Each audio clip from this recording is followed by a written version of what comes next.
I'm very grateful to my grandfather and father for working so hard for us to have this beautiful brand. And it has taken 80 plus years to get here. I hope that my children or grandchildren are able to enjoy some of the hard earned work that I put in now.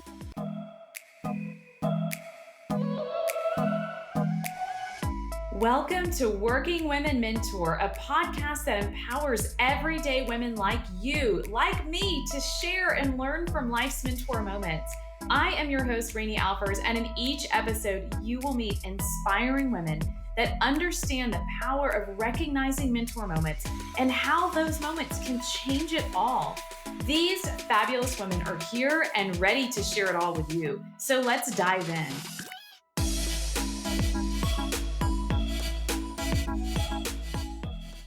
Hey everyone, welcome to Working Women Mentor. I'm your host, Rani Alfers, and in today's bonus episode of season 4, because it's our last episode of this season, I always love to give that little something extra. You get to meet Amber Fletcher. Amber is one of the multi-generational owners of Texas's staple Fletcher's Original State Fair Corny Dogs. She is the granddaughter of the Dallas famous corn dog inventor Neil Fletcher, and she is moving on in this industry and this company alongside her brother and cousin to operate and maintain a legacy that, precedes anything you can imagine, because anyone in Texas knows of this corny dog. They wait the whole year to get a taste of it. And it's really fun because no matter where you are, if you're in Texas, if you're around the world, if you're in any state, city, country, you have something that is reminiscent to you of your town.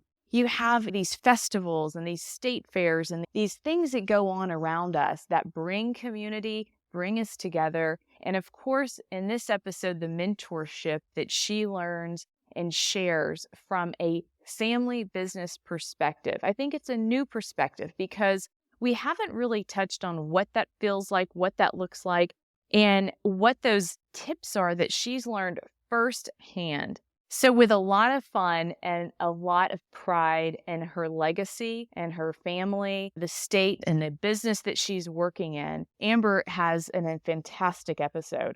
By the way, I had my first corn dog from Fletcher's probably 18, 19 years ago, my very first time at the state fair. And I tell you what, I've had one ever since. So whatever it is that you love out there besides mentorship, this episode is just close to my heart, and I hope you enjoy as well. Let's meet Amber. Amber Fletcher is joining us today. Amber, it's so good to have you. How are you doing? I'm doing good. Thank you so much. For those of you listening that don't know Amber, please give us in your own words a little bit about your story and you.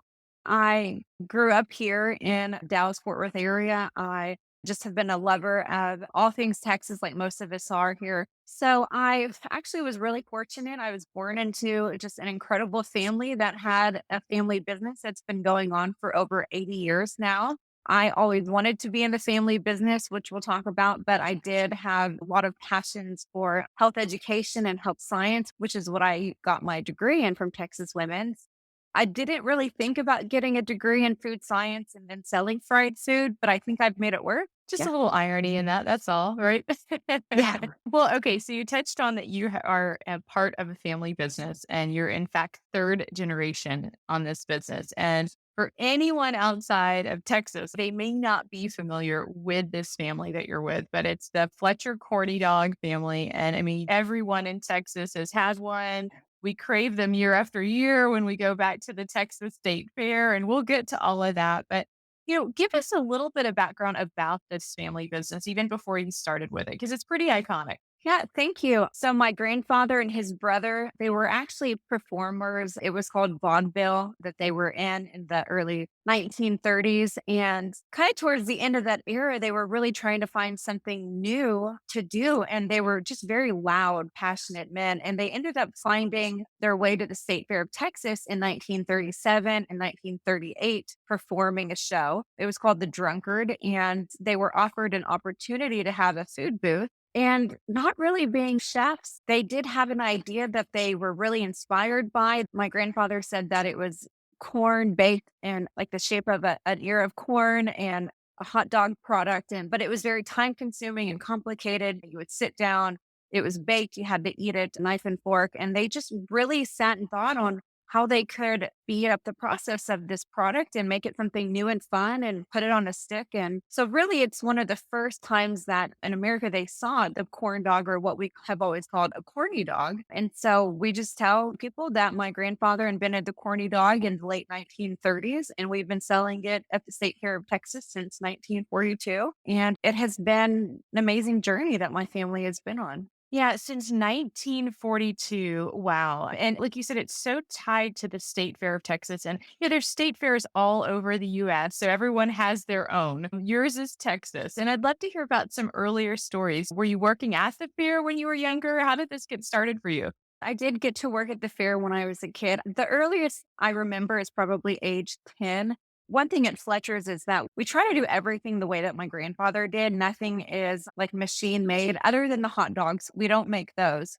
But we still put each stick in every corny dog that we serve. And so my first job was putting the sticks in the hot dogs. And one thing that's fun about all the Fletcher kids, because there were so many of us, we all enjoyed getting to work. They couldn't make us work too long because next thing you know, we'd be out on a ride or getting cotton candy or going to the petting zoo. Then we'd come back and maybe do a little bit more work and then we were off again. And it was quite an adventure to be a kid. Things are different in the early 90s, and they just let us run around with maybe an older cousin. And it was quite the adventure. Yeah, it's such a unique perspective to be able to do this work and then go play at the fair and then come back and now you can help. It's just an on again, off again. That's a fun way to look at it. And also to have so much family around you and enjoy. Those memories must be really fond for you as you are now in the business. So fast forward, you are actually working in the company as head of marketing. Yes, I had always had an interest in the social media and the marketing part. When my dad was alive, he did all of the interviews, TV, radio, things like that. And I just admired his tenacity, and he was so bold and he never seemed shy and he was so confident. I just really admired it in my father, and just liking the social media part after he passed in 2017.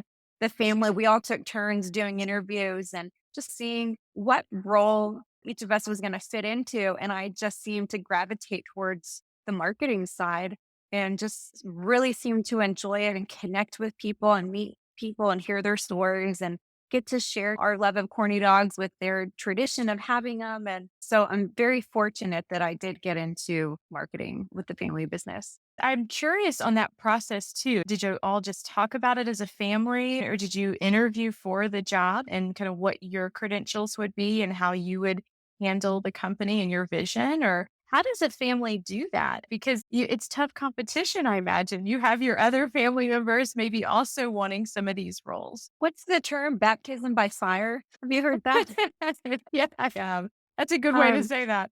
So, you know, again, I think we were really fortunate. There's three owners in the company. My father left his portion to my brother and I. Our mother is still the manager, and so she has the final say. And then my cousin got his shares from his father. And I'm telling you, we're truly blessed. My cousin, he's so mechanical. Anything that has a motor, he's on it. He really helps oversee our trailers and concession trucks and the golf carts that we have. And the parade cart. He's so good with overseeing all of that stuff.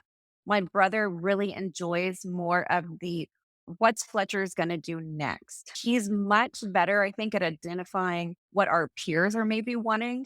Whereas I am just ultra nostalgic. I love the history. I love the facts. I love the story. And I love to get to tell the story. Now, it did take a couple years for us to maybe become more confident in the role, because we did watch our father do all of it and kind of mete out what he thought one of us needed to do. But I don't think we could be more fortunate than we are, at least in our company, with how the roles develop. And again, we had the guidance from my mother. And that's nice because your mom was around your dad for so long, right? She kind of watches everything. She knows you guys so well. So her guidance can speak just really close to home. And so I have friends that have second generation businesses and maybe even third. And what they tell me just confidentially when we're talking is more of a concern of like, hey, everybody thinks I was just handed this and I'm lucky. And, they don't see how hard I work. And that has been a reoccurring theme of many people, even I've talked to with just a second generation, even if everyone's still alive, just working together. Have you had to handle any of that, the critic out there, or kind of help people understand how hard you really do work for what you have? Yeah, I do think that there is a misconception that when you inherit a company that it's handed to you, there are so many Fletcher family members. Not all of them work in the business. Some didn't want to or whatever other reasons. I think that it's almost harder to have a generational business. Third generation family businesses, I think their survival rate is 4%. And I know for me, my dad passed when I was 30, and I was raised in the business my whole life, mentored by my parent, having them instill in us their values and the brand. And so for something so precious to then just be up to you, it was terrifying. You don't want to be the one to mess it up, to hurt it, to break it, for it to fail. So I do feel like I totally understand the entrepreneurs. They work 24/7 to avoid working that 9 to 5. The work never stops, but the emotional ties and the passion certainly fuel it. I hope that my children or grandchildren are able to enjoy some of the hard earned work that I put in now. So when people may think you just inherited something, I'm very grateful to my grandfather and father for working so hard for us to have this beautiful brand. But we don't take that lightly. It is corny dogs are fun, but it's a serious business. Serious business. Is there any advice that you could give someone who is in a family business or who is thinking of starting one with a family member? Are there any great tips that you maybe learned along the way? Well, I really do think if you're in a family business, the defined roles, it really helps that if something's marketing, they know that I'm on it and I've got it. And if there's something that isn't my specialty, I'll message my brother or I'll send it to my cousin. And so it's really nice to have defined roles so you can rely on that person for it.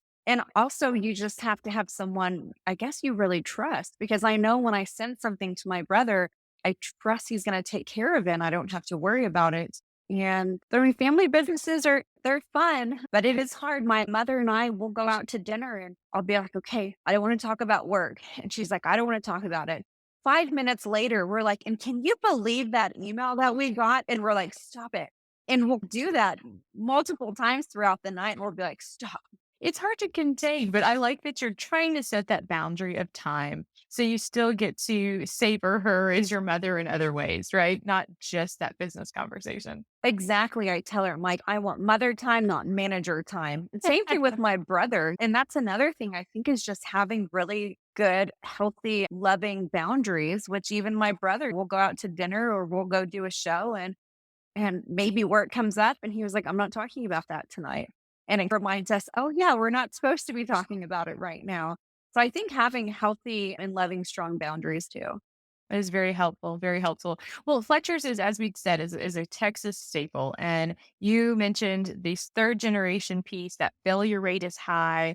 That is a big stress. That would keep me up, maybe not at night, but I mean, that I get how that is a driver for you. So, how do you maintain this marketing piece that you're ahead of in growing the company, your vision for Fletcher's as it continues? Versus keeping that family legacy? I mean, how do you balance both of those, especially with your love of nostalgia? Again, family business. My brother is always about what's next, where are we going? I'm always pulling him back to, but this is who we are and this is how people know us and this is what they want. And so it's really just a balancing act of what is the future of the brand and how do we move forward? How does the third generation do our spin on the company in a way that I think honors and respects and is true to the past, especially because it's all about the customers. If the product changes, that could change the customer's mind. I know I've had a favorite protein bar and they changed the formula and now I don't like them. So I can just imagine if you've been eating something for 40 years and it changed, that's awful when something you love changes. I bet Coca-Cola could resonate with this, right? When they changed the formula many years ago, didn't it just set everyone off? And I know they've It's changed like formula. Coke. New Coke. That's right. Everybody's like, what? Where is my Coca-Cola classic? So I completely yeah, I can get that. But you guys have changed the company, right? Where you've kept really true to what you're doing. Are you now outside of the state fair? Because that's where you started. So give us kind of an idea of where you've taken it. Yeah, I mean, every generation has done something a little different. My grandfather had some diners in the 60s. He did a short stint selling them in some of the movie theaters in Dallas. I've heard a rumor they were in the grocery stores for a small time. I don't remember any of that. It was before my time. My father and mom, they had over 50 franchises in the 80s. All of that unfortunately did not survive the early 90s. And so, really, since the early 90s, we've just been at the State Fair of Texas and a few local festivals and events.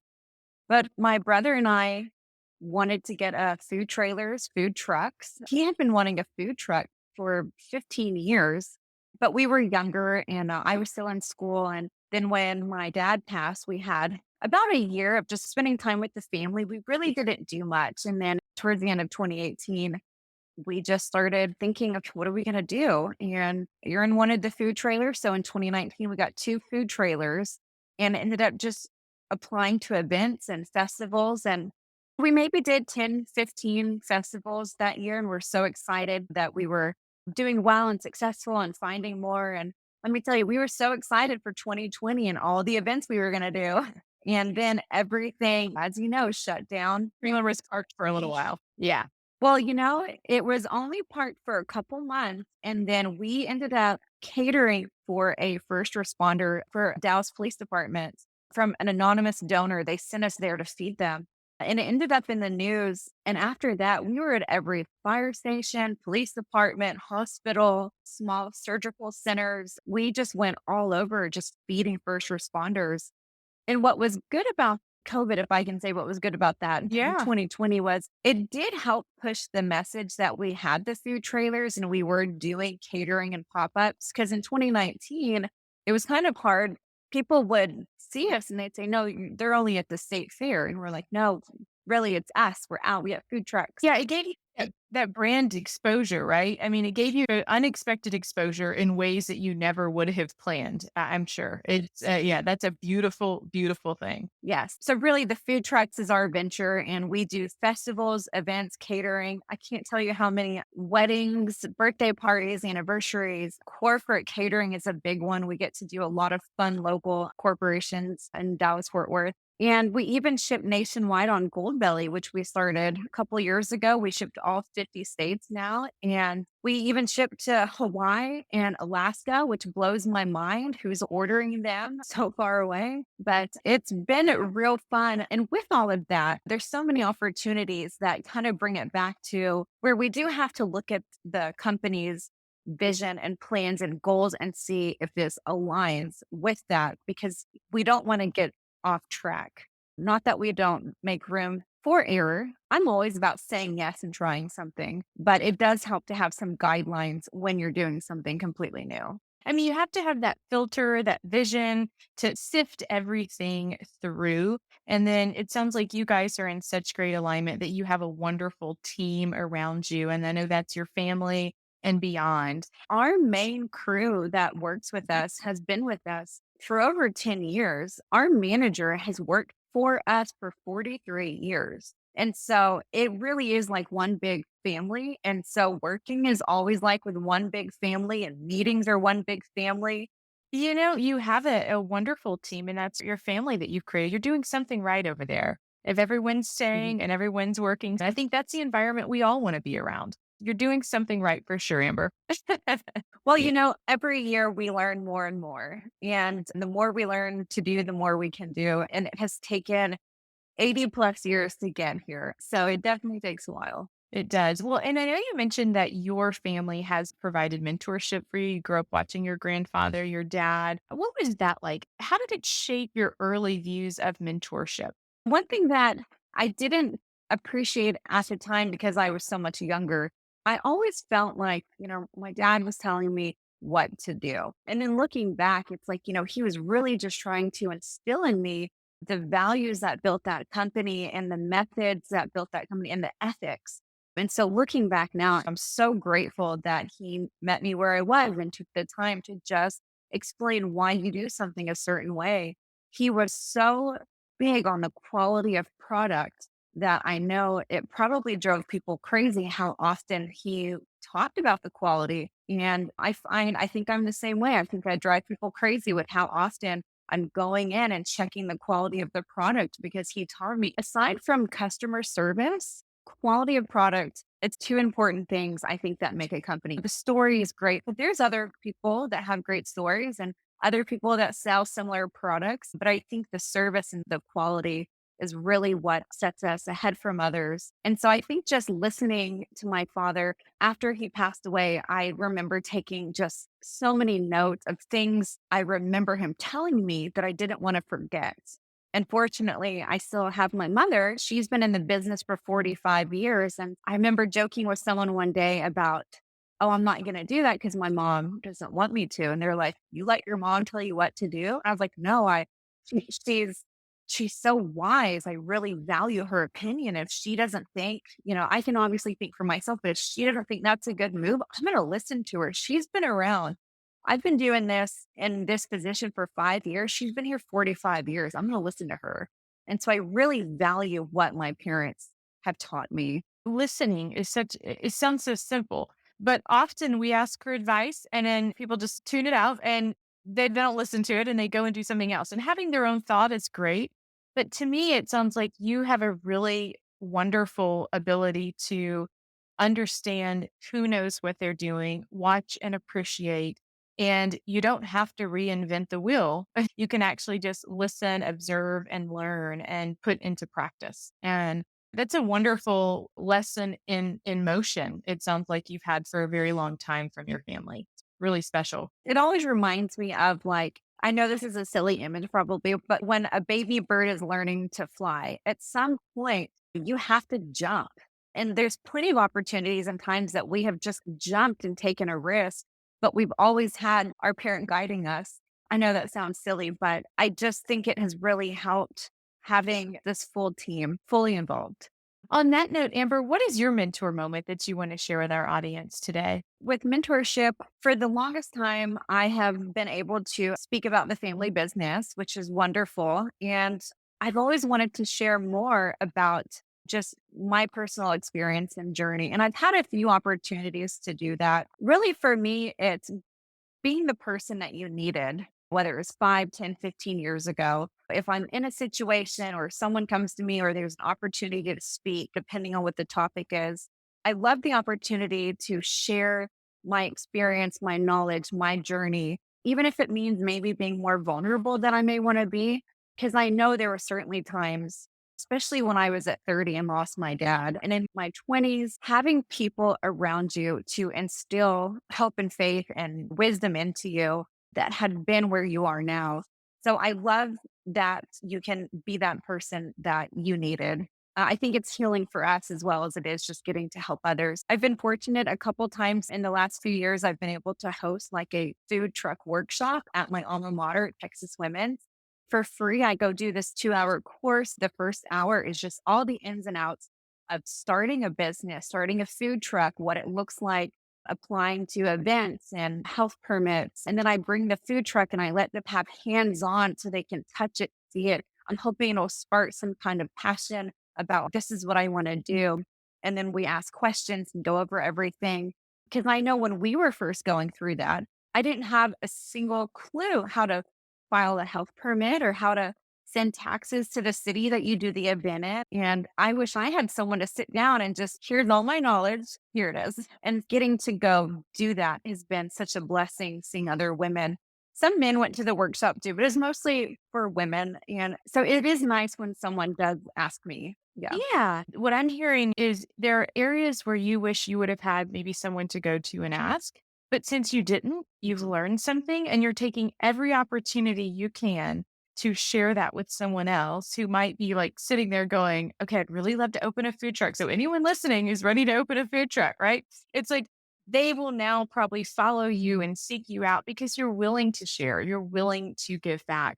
Is there a moment that you can remember, and I'm sure you've had so many, that someone did that for you? Maybe even outside the family, or maybe at a time where you were not sure which way to go. And this is something that made that lasting impression. I remember when we first got the food trucks, I was kind of discouraged because I was having such a hard time finding events and then applying and then maybe missing deadlines. Because if you want an event in May, you have to apply in October. And, my mom had done special events, but the food truck was just kind of a whole new thing. And I did have a couple of friends that I remember talking to for hours, and they were like, let me introduce you to this person, or this guy owns a restaurant and he can help, or this person knows a good media company that you can reach out to. And having people just sit and spend time, one, letting me just vent the frustrations and questions, and then two, just meeting them again, meeting me where I was and just offering a few suggestions. So having people that really wanted to help, I mean, you can sense that. And now you're doing the same for everyone else out there. Well, as being the head of marketing, Amber, we cannot let you go before we get any kind of digital marketing tips, anything that you see trending right now. There's a lot of us in marketing or a lot of people listening who would love to know how you're staying cutting edge in this area. So this kind of goes back to my brothers wanting to look into the future. I'm very nostalgic. And when it comes to like social media and marketing, one thing I love about our brand, because I feel like it is an iconic brand. And so I want to make sure we don't necessarily jump on some of the gimmicks and trends, because I want our brand to really just stand the test of time. And there's some trends we'll do that are just easy and cute and fun, but we really just try to stay true to who we are. And if there's a hot trend or something fun coming up, but it doesn't quite align with us, I mean, it's great other companies are participating, but we sell corny dogs, we sell Texas, we sell that nostalgia. And so we really try to stay just in our lane. And I feel like that is what has made us stronger, is because we are very focused with what we're talking about and posting and showing. And so I think that has been helpful. We also do have a marketing agency we work with, and they have been fantastic. They've also been an ear to vent to and to ask questions and where should we go with some things, because they've got that kind of experience. But I think just standing true to who your brand is helps navigate through. It's nice because nostalgia has been a trend, even recently, right? Where everyone likes that comfort, that going back to the good days and the feel of something older. So you are just poised perfectly for that trend. And it sounds like for whatever else comes your way. And on Instagram, people will send me different types of corn dogs all the time. I get unlimited corn dog content on Instagram from people that follow me. And maybe like recently, I think it was Disney. They did like a jalapeno stuffed popper or a meatball corn dog. And everyone's like, oh my God, this looks so good. You should try that. And I'm like, it does look good. And we do want to be innovative, but nothing sells like the original. It's what people want. We're going to focus on what we do best. And my dad always said, stick to your knitting, and we focus on quality. We could possibly do some of these fun, corny dogs, and maybe we will at some point, but I just know it's not going to sell like the original. And we don't want to get things muddy. So, Yeah, that's a great perspective to have. Well, Amber, we ask everyone to text a friend and have them describe you since we're just meeting you for today. So, did you have a friend text back something that you'd love to share with us? so one of my friends said, sense of humor, even though I don't always understand it. I'm very empathetic. I'm always asking how everybody is. She kind of makes fun of me because I will see like a bee on the driveway and I'll go put it in the grass. And so Aw. I easily cry at commercials, movies, talk reels. So I'm very lighthearted. Hers was personal. She's like, you're my best friend. So What a beautiful message from her, though. Well, Amber, where can everyone find you if you're not at the Texas State Fair? That is right. yeah, so obviously we will be at the State Fair of Texas. We have www.fletcherscornydogs.com, where you can find information on catering, special event, and email us if you want us to come cater. Other than that, you can follow us on Instagram and Facebook at Fletcher's Corny Dogs. Good. Well, I love that. It's such a fun discussion on family business and mentorship. And you have such a unique perspective on watching your family throughout your life. And now taking it into the next generation is really fun. And we will definitely all want to follow your journey and keep up with you and have a corn dog and just pop over and say hello at the state fair. Oh, thank you so much. I'm so glad we got to connect, and I look forward to seeing what you do next and who you talk to next and what they have to say. And so I'm just happy to connect. It's all about giving back, all about giving back.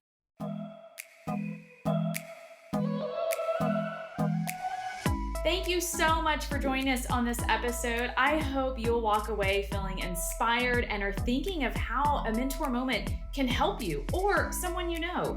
In case you haven't hit the follow button to subscribe to this show, please do so. And if you love the episode, I'd really appreciate a review. You see, this review helps Apple or Spotify or whatever platform you're listening to us on know that other women just like you want to learn about the show, and it'll help us spread the word. Let's connect on Instagram at Working Women Mentor or at Rani Alfers. You can find all episodes online at ranialfers.com/podcast and the ability to send an audiogram of your favorite mentor moments. And we respond to everyone. I truly can't wait to hear from you. Check back weekly for new episodes, and cheers until the next episode.